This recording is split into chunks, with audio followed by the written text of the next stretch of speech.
Hello students, welcome to study smart with Pandey sir. Students, आज हम class 10th NCERT का chapter number 5 करेंगे, जिसको आप अर्थमेटिक प्रोग्रेशन बोलते हैं। एपी शॉर्ट फॉर्म में उसको हम बोलते हैं। आपने मेरे पिछले वीडियो देख लिए होंगे। देखते हैं इस वाले में हम नया चैप्टर की शुरुआत कर रहे हैं।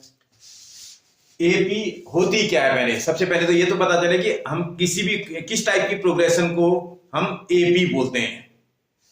देखो, कोई भी सीक्वेंस, बहुत टाइप की सीक्वेंसेस होती है हमारे पास। तो कोई भी सीक्वेंस इस टाइप की हो, जैसे फॉर एग्जांपल माना कहीं पर आपने एक 3 लिखा, देन उसके बाद आपने 8 बोल दिया, then 13, then 18 comma dash dash. कुछ इस टाइप की सीक्वेंस जिसमें हर नेक्स्ट नंबर, इसके बाद आने वाले नंबर और उसके बाद आने वाले नंबर, इसके बाद आने वाले नंबर में बराबर का गैप हो। जैसे अगर आप चेक करें, इन दोनों का जो डिफरेंस आ रहा है, अगर आप चेक करें तो 5 आ रहा है। इस वाले नंबर में से इस वाले नंबर को माइनस कर दें तो 5 आता है। ऐसे इन दोनों का डिफरेंस आप चेक करो, ये भी आपको 5 नजर आ रहा होगा। ऐसे इन दोनों का डिफरेंस चेक करो, ये भी आपको 5 नजर आ रहा होगा। इसका मतलब जब सीक्वेंस में हर नेक्स्ट नंबर प्रीवियस नंबर से एक फिक्स्ड अमाउंट में इंक्रीज हो रहा होता है, ऐसे टाइप की सीक्वेंस को हम एपी बोलते हैं। आप समझ रहे हो ना? हर बाद में आने वाला नंबर प्रीवियस वाले नंबर से एक फिक्स अमाउंट में, जैसे इसमें ये वाला नंबर इससे 5 मोर है, ये वाला नंबर इससे 5 मोर है, ये वाला नंबर इससे 5 मोर है। और एग्जांपल से देखते हैं, अगर कोई सीक्वेंस जैसे 2 लिखा हो, फिर 6 लिखा हो, फिर 10 हो, फिर 14 हो, कॉमा डैश डैश, इस तरह का हो। अब आप ये वाला नंबर देखिए, ये नेक्स्ट वाला, ये वाला 6 जो है, इस वाले से 4 मोर है, इसमें 4 ऐड करें तो ये नंबर आ रहा है। इस वाले नंबर में भी वही अमाउंट, ये फिक्स अमाउंट है, यही फिक्स अमाउंट इसमें भी ऐड कर दें तो नेक्स्ट नंबर निकल के आ जाता है। इस वाले नंबर में भी 4 हम ऐड कर दें तो नेक्स्ट वाला नंबर निकल के आ जाता है। इसका मतलब एक फिक्स क्वांटिटी किसी नंबर में ऐड करने पर नेक्स्ट नंबर निकलता जाता है। तो ऐसे टाइप की से जो सीक्वेंस बनती है, इस सीक्वेंस को हम एपी बोलते हैं। समझ में आ रहा है? ऐसे टाइप की सीक्वेंस को हम एपी बोलते हैं। इसका मतलब ये दोनों जो है एपी है, अरिथमेटिक प्रोग्रेशन है। इसमें जो फिक्स अमाउंट आप ऐड कर रहे हो ना, इस वाले को हम कॉमन डिफरेंस बोलते हैं। Common difference,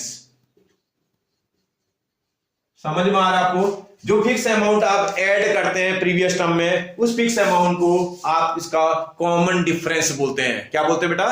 common difference. और किसी भी सीक्वेंस की, किसी भी मतलब एपी की का जो सबसे पहला नंबर आता है, इसको फर्स्ट टर्म बोलते हैं।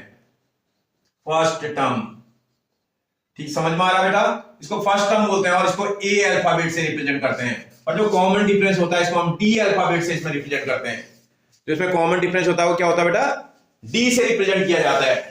ठीक है, ये फर्स्ट टर्म हो गया, ये कॉमन डिफरेंस हो गया। और अगर आप नंबर्स को देखें, पहला टर्म इसमें ए है, नेक्स्ट टर्म उसमें डी मोर हो जा रहा है। मतलब किसी भी सीक्वेंस की द एपी, उसकी जो एपी आती है, उसका पहला टर्म ए आएगा। नेक्स्ट टर्म आपसे बोल रहा था वो कांस्टेंट टर्म, उसमें ऐड कर देते हैं, ए प्लस डी हो जाएगा। नेक्स्ट वाला टर्म जो आएगा वो ए प्लस डी में और आप डी ऐड करोगे, इसमें वो कांस्टेंट, वो कॉमन जो आपका कांस्टेंट टर्म है उसको फिर ऐड करोगे, तो मुझे लगता है ए प्लस 2d बन जाएगा। अगर नेक्स्ट टर्म देखेंगे तो ए प्लस, क्योंकि ए प्लस डी था, उसमें और डी ऐड कर दोगे तो कितना बन जाएगा बेटा? ए प्लस 3d बन जाएगा। समझ में आ रहा है? किसी भी एपी के टर्म्स को जब हम लिखते हैं, कुछ इस तरह की आने लगती है। एपी का पहला टर्म ए, अगला term A plus D, next वाला टर्म ए प्लस 2d, उससे अगला टर्म ए प्लस 3d। इस तरह से हम एपी के टर्म्स को निकाल लेते हैं। समझ आ रहा है? आगे देखते हैं, इसको हटाता हूं, थोड़ा नेक्स्ट देखते हैं इसी में। अब एपी में सबसे पहले हमें nth टर्म चाहिए होता है। एपी का nth टर्म कैसे निकलेगा, तो उसका फॉर्मूला आपको लर्न करना पड़ेगा। nth term of an AP, किसी भी एपी का nth टर्म जिसको आप an से रिप्रेजेंट करते हैं, कई बुक इसको tn से भी रिप्रेजेंट करती हैं, an हम यहां पर रिप्रेजेंट करते हैं। an को निकालने का एक फॉर्मूला होता है जिसको a plus n minus 1 into d. अभी मैं इसको प्रूव करके भी दिखाऊंगा आपको। किसी भी एपी का nth टर्म कैलकुलेट करने का formula a plus n minus 1 into D होता है।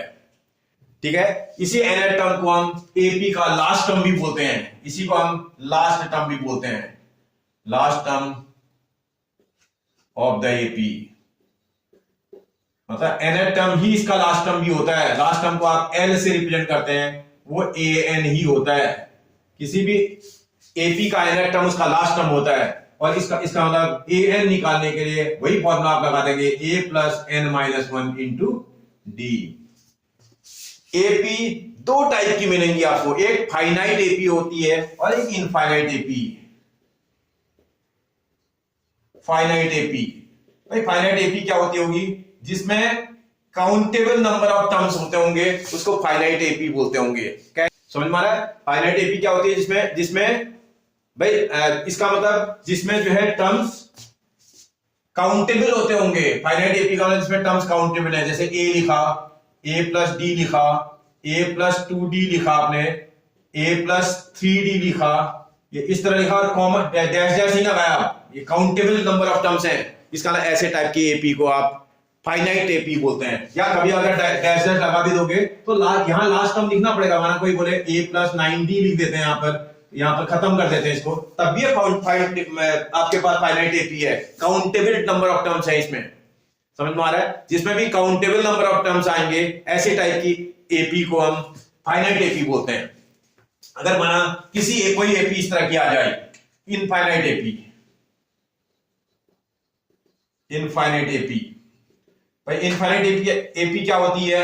जब किसी भी एपी में नंबर ऑफ टर्म्स काउंट न करे जा सकते हो, जैसे a plus D, a plus 2d, comma dash dash. अब यह कहां पर खत्म हो रहा है उसका पता नहीं चल रहा है इसमें, तो इसका मतलब ये इनफाइनाइट एपी है। आप समझ रहे हो ना? जिसमें काउंटेबल नंबर ऑफ टर्म्स होंगे जिस सीक्वेंस में या जिस एपी में, उसको फाइनाइट एपी बोलेंगे। जिसके एपी के नंबर ऑफ टर्म्स को आप काउंट नहीं कर सकते हैं, उसको हम इनफाइनाइट एपी बोलते हैं। ठीक है बेटा? इतना एपी का ये मेन चीज है जो आपको ध्यान रखना है। एपी का nth टर्म, जिसमें आपको मैंने बताया था अभी एपी का, इसमें ए क्या होता है बेटा? First term. डी क्या होता है बेटा? इसमें कॉमन डिफरेंस। एन क्या होता है बेटा? इसमें नंबर ऑफ टर्म्स। एन क्या है इसमें? Number of terms.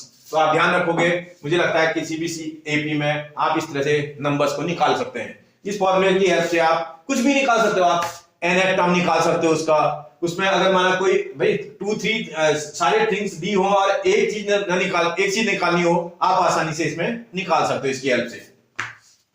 देखते हैं आगे। अगर इसी की जगह पर कोई बोले सर एपी के n टर्म्स का सम अगर कैलकुलेट करना हो तो किस फॉर्मूले से निकालेंगे? तो ये तो एक फॉर्मूला आपने सीख लिया।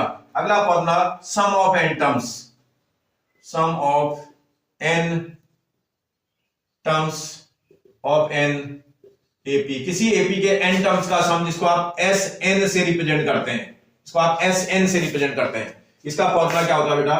n/2 2a plus n minus 1 into d. अभी मैं प्रूव करके भी दिखाऊंगा फॉर्मूले। Sn is equal to n/2 2a plus n minus 1 into d. और इसी फॉर्मूले को ऐसा भी बोलते हैं, Sn is equal to n/2, इसको a प्लस l भी बोलते हैं बेटा। a प्लस l क्यों बोलते हैं बेटा? इस फॉर्मूले को थोड़ा सा ब्रेक करके देखते हैं। इसको ऐसा भी तो लिख सकते थे n/2, ये 2a को a प्लस a भी तो लिख सकते हैं, plus n minus 1 into D. ऐसा लिख दें तो देखो इतना फॉर्मूला क्या बन जाएगा बेटा? ये देखो l का क्या फॉर्मूला होता है? a plus n minus 1 into D. तो a plus n minus 1 into D की प्लेस पर हम l रख देंगे, तो formula n/2 a plus l बन जाएगा। बात समझ में आ रही है? a प्लस l या a प्लस an एक ही बात है, l को an भी तो बोलते हैं। ठीक है बेटा? सम का फॉर्मूला भी निकाल दोगे आप। इसके अलावा कभी भी n टर्म्स का अगर सम कहीं पर निकालना है, कंस्टिट्यूटिव नंबर ऑफ टर्म्स अगर कहीं आ रहे हैं और उनका सम निकालना है, तो उसमें sum of first n positive integers, sum of first n positive integers का जो सम निकलता है वो n into n plus 1 upon 2 फॉर्मूले की हेल्प से निकलेगा। समझ में आ रहा है? n into n plus 1 upon 2 formula लगाएंगे तो sum of first n positive integers निकल के आ जाएगा। जैसे हमें 1 से लेकर के 10 तक के नंबरों का अगर सम निकालना हो, देखो फर्स्ट 10 इंटीजर्स हैं पॉजिटिव इंटीजर्स, तो इनका जब सम निकालना तो n को अगर काउंट करेंगे आप तो 10 आएगा। इसमें नंबर ऑफ टर्म कितने हैं? 10 है। तो इसका इसी फॉर्मूले की हेल्प ले लेंगे तो आप निकालोगे 10 n की जगह रखना पड़ेगा 10 + 1 अपॉन 2 सॉल्व करा आपने तो 55 आ रहा है। इसका कहने का मतलब 1 से लेकर के 10 तक के नंबरों को अगर हम ऐड कर दें तो उनका जो सम आएगा वो कितना आना चाहिए बेटा 55। आपको समझ में आ रहा है ना? कहीं भी अगर जरूरत पड़ी तो हम इस फॉर्मूले को यूज कर सकते हैं। अब आपको ध्यान रखना है आपके पास मेनली ये दो फॉर्मूले ही मेन यूज में आएंगे। एक nth टर्म निकालने का फॉर्मूला, उसी को लास्ट टर्म भी बोलते हैं, और एक सम निकालने का फॉर्मूला। ये दो फॉर्मूले अगर आपको लर्न है तो इस पूरे चैप्टर को आप बहुत आसानी से कर सकते हैं। मैं इनको प्रूव करके भी दिखाता हूं आपको। देखते हैं बेटा, प्रूव करके देखते हैं कि nth टर्म किसी भी एपी का a + n-1 * d ही होता है। उसके लिए क्या करना पड़ेगा, let a1 a2 a3 dash dash bn AP। मैंने पुट कर दिया कि इसका a1 a2 a3 ये AP है। देन फर्स्ट टर्म इसका जो फर्स्ट टर्म आ जाएगा a1 = AO and common difference जिसको आप D बोलते हैं = DO। ऐसी कंडीशन में देन इसका जो सेकंड टर्म आएगा जरा देखते हैं। सेकंड टर्म जिसको आप A2 बोलते हैं ये कितना हो जाएगा भाई? आपको पता ना, हर नेक्स्ट अगर फर्स्ट टर्म इसका A है तो इसका नेक्स्ट टर्म वो D मोर होना चाहिए। इसका मतलब उसके नेक्स्ट टर्म में A + D करना पड़ेगा मुझे। और इसी को ध्यान से देखा जाए तो इसका मतलब A + D कैसे आएगा भैया? इसका मतलब है दैट = A+, इसको ऐसा भी तो लिख सकते हैं 2 - 1 * D। कोई प्रॉब्लम है आपको भाई? 2 में से 1 माइनस करेंगे 1 आएगा, 1 * D। D तो है तो यही है A + D। इसको मैंने अपनी तरफ से समझ करके मैंने उसको ऐसे लिख दिया, कोई दिक्कत नहीं। चलो इसका थर्ड टर्म दिखाते हैं। थर्ड टर्म, इसका थर्ड टर्म देखें A3 होगा और उस A3 को कैलकुलेट करोगे तो A+ जो ये वाला टर्म है इसमें D ऐड करना पड़ेगा ना। सेकंड टर्म में अगर आप D ऐड करेंगे तो थर्ड टर्म निकल के आ जाएगा। इस तरह A + D में D ऐड करेंगे तो क्या कितना बन जाएगा बेटा? वो A + 2D बन जाएगा। और इसी को थोड़ा अपना ब्रेन अगर आप इस्तेमाल करें तो ऐसा लिखने में कोई दिक्कत तो है नहीं। A + 3 - 1 * D भी तो लिख सकते हैं इसको, A + 3 - 1 * D। इसका एक और टर्म ले लो, इसमें A4 भी ले लेते हैं इसमें हमारा। तो इसका फोर्थ टर्म भी एक मिनट निकाल के दिखाता हूं। फोर्थ टर्म जिसको आप A4 से रिप्रेजेंट कर रहे हो, इसको निकालोगे तो भाई थर्ड टर्म में D ऐड करना पड़ेगा। थर्ड टर्म A + 2D था, उसमें D और ऐड करेंगे तो कितना हो जाएगा बेटा? A + 3D हो जाएगा। A + 2D में D ऐड करेंगे तो कितना आ जाएगा बेटा? A + 3D बन जाएगा। और A + 3D को ऐसा लिखने में कोई दिक्कत है किसी को? 4 - 1 * D भी तो लिख सकते हैं इसको। आप इसको देख करके अगर हम इसको चेक करें तो इसकी हेल्प से हम इसको therefore nth टर्म इसका निकाल सकते हैं। nth टर्म भाई इसका nth टर्म कितना हो जाएगा जरा देखें। nth टर्म को an से रिप्रेजेंट करते हैं। आप इसको देखो, इसको देख करके आप निकाल लोगे। इसको देखने से ये लग रहा है जितना यहाँ है उसमें 1 माइनस करना पड़ रहा है। अगर यहाँ n था, बाकी चीजें तो ऐसी रहेंगी, a भी ऐसे रहेगा प्लस और यहाँ n भी ऐसे रहेगा। ये इसमें तो चेंज नहीं आना है, जो चेंज आना है वो यहाँ आना है। यहाँ अगर आप देखोगे तो कितना, यहाँ 4 था तो ये 4 - 1 आ रहा है। यहाँ n है तो यहाँ कितना आना चाहिए बेटा? n - 1 आना चाहिए। तो बोला था इसका nth टर्म कितना होगा किसी भी एपी का? किसी भी एपी का nth term A + n - 1 * D। यही तो फॉर्मूला होता है nth टर्म का। आपसे बोला था प्रूव करके दिखाओ कि इसका nth term A + n - 1 * D होगा। तो मुझे लगता है आप आराम से निकाल सकते हो, कोई दिक्कत नहीं है। इसके पैटर्न को अगर आप देखोगे तो पैटर्न देखने से समझ में आ रहा है कि इसका nth टर्म कुछ इस तरह का आना चाहिए। समझ में आ रहा है बेटा? बन जाएगा।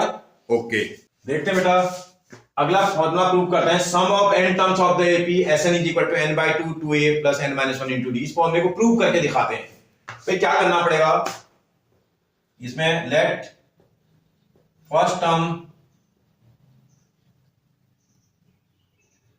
And common difference of the AP are A and D। मैंने कॉमन डिफरेंस को A से और कॉमन डिफरेंस को D से रिप्रेजेंट कर दिया इसका। भाई इसके फर्स्ट टर्म को A से और कॉमन डिफरेंस को D से। Therefore the AP is तो एपी ऐसी कंडीशन में क्या होगी, एपी का पहला टर्म ए आएगा, अगला टर्म ए प्लस डी आएगा, जो सबसे लास्ट वाला टर्म आएगा वो A plus N minus one into D आएगा। एन टर्म होता है ना बेटा किसी भी एपी का last term, A plus N minus one into D. आप अगर ध्यान से देखोगे नेक्स्ट वाले टर्म से उसका प्रीवियस वाला टर्म डी लेस है, इस वाले से ये वाला डी लेस है, इस वाले से ये वाला डी मोर है। तो आप समझो पहले, अगर इससे डी लेस है, देखो मैं लिखा भी देता हूं तुम्हें, ए प्लस डी में अगर मैं डी माइनस कर दूं तो उससे प्रीवियस टर्म निकल के आ जाएगा, ए निकल के आ जा रहा है, इसका प्रीवियस टर्म निकाला तो डी माइनस करना पड़ेगा, लास्ट उससे नेक्स्ट टर्म निकाला तो डी प्लस करना पड़ेगा। तो भाई इससे पहला टर्म भी तो मुझे जरूरत पड़ेगी, तो इससे पहला टर्म क्या होना चाहिए जरा देखते हैं, A plus N minus one into D था, उसमें मुझे क्या करना पड़ेगा बेटा, डी माइनस करना पड़ेगा। अब आप जरा देखो इन दोनों में डी कॉमन आ रहा है, तो ए प्लस आप कॉमन निकालना, यहाँ एन माइनस वन बच रहा था और यहां से आपने डी कॉमन निकाला तो डी आउटसाइड में आ जाएगा भैया, डी इस डी से इसको डिवाइड करेंगे कैंसिल, माइनस का साइन इस डी से डी को डिवाइड करेंगे वन आएगा। आप चाहो तो ब्रैकेट ओपन भी कर सकते थे, क्योंकि ब्रैकेट के आउटसाइड में प्लस साइन है, आपको कोई टेंशन नहीं है, ओपन कर लो। तो इसका मतलब ये आ जाएगा ए प्लस एन माइनस, इन दोनों को सॉल्व करेंगे तो 2 हो जाएगा ना बेटा, A plus N minus two into D. इसका प्रीवियस टर्म आपके पास A plus N minus two into D होना चाहिए। आप समझ रहे हो मेरी बात, मैंने बहुत सारे टर्म इसमें बीच में भी है, मैंने फर्स्ट के 2 टर्म और लास्ट के 2 टर्म लिख दिए हैं, मेरे पास जो एपी है वो आ गई है।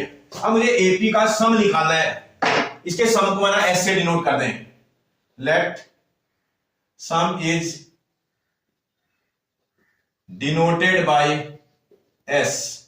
तो अगर सम को एस से डिनोट कर दें, देयरफॉर सम जिसको आप एस बोलते हैं, ये कैलकुलेट करते हैं। सम के लिए क्या करना पड़ता है बेटा, सबको क्या करना पड़ेगा, ऐड करना पड़ेगा। भाई इसका मतलब सम का मतलब ऐड करना है, ए प्लस अगला वाला A plus D plus dash dash plus अगला वाला A plus N minus two into D plus A plus N minus one into D. मैंने टर्म्स को ऐड कर दिया, ये सारे टर्म मैंने ऐड कर दिए। इसको इक्वेशन नंबर 1 मार्क कर देते हैं। इसी इक्वेशन को रिवर्स ऑर्डर में रीराइट कर देते हैं, लिख देता हूं मैं, रीराइट इक्वेशन नंबर 1 इन रिवर्स ऑर्डर। भाई जब रिवर्स ऑर्डर में लिखेंगे यहां फिर से ऐसे ही आएगा, ये is equal to, reverse order में लिखने पर ये वाला नंबर सबसे पहले आएगा, इसका A plus N minus one into D, ये सबसे पहले आएगा। सेकेंड नंबर में ये आएगा plus A plus N minus two into D, ये सेकंड नंबर में आएगा, प्लस डैश डैश प्लस ये वाला नंबर सेकंड लास्ट बनेगा, A plus D second last term होगा, प्लस ये वाला टर्म लास्ट में आएगा, ए आएगा। इसको इक्वेशन नंबर सेकंड बोल दोगे आप। मैं क्या करता हूं, इन दोनों इक्वेशनों को ऐड कर देता हूं, भाई लिख देता हूं, यहां लिख देता हूं, adding equation number first and equation number second. First और सेकंड को ऐड करेंगे, लेफ्ट को लेफ्ट में और राइट को राइट में। भैया यहां भी एस था ये, और एस को एस के साथ ऐड करेंगे तो कितना आ जाएगा बेटा, ये 2s आ जाएगा, इज इक्वल टू, देखो इसको इसके साथ ऐड करना, आराम से करना, ए को ए से ऐड करोगे कितना बन जाएगा 2a, प्लस ये तो एज इट इज नोट करना पड़ेगा ना, n minus one into D. कितना समझ में आ रहा है आपको, ये फर्स्ट टर्म आ जाएगा। सेकंड टर्म को सेकंड टर्म के साथ ऐड करना, आराम से करिएगा, ये इसको इसके साथ ऐड करना है। भाई ए और ए को ऐड करेंगे कितना आ जाएगा 2a आ जाएगा, प्लस इसको और इसको ऐड करना, जरा करते हैं, डी के साथ n minus one into D, sorry n minus two into D था, इसको ऐड कर रहे हो, आपका d तो कॉमन आ जाएगा, इसमें d कॉमन आ जाएगा। जब d कॉमन निकालोगे यहाँ 1 बचेगा, प्लस यहाँ n माइनस टू बचेगा। इसी को सॉल्व करेंगे, भाई इन दोनों को सॉल्व करेंगे तो n माइनस वन ही तो बनेगा, और ये साथ में मल्टीप्लाइड बाई डी बन रहा है, इसका यहाँ n minus one into D बन जाएगा। ये सेकंड टर्म हो गया, डैश डैश प्लस, अब देखो a प्लस डी और इसको प्लस कर देंगे, जहां भी तो ये करा था, a प्लस डी और a plus N minus two into d को ऐड करा था तो ये आया था, तो यहां भी तो यही आएगा, इसका 2a plus N minus one into D, ये फिर से आएगा, प्लस अगर a और इसको ऐड करेंगे तो ये भी तो 2a plus N minus one into D आएगा।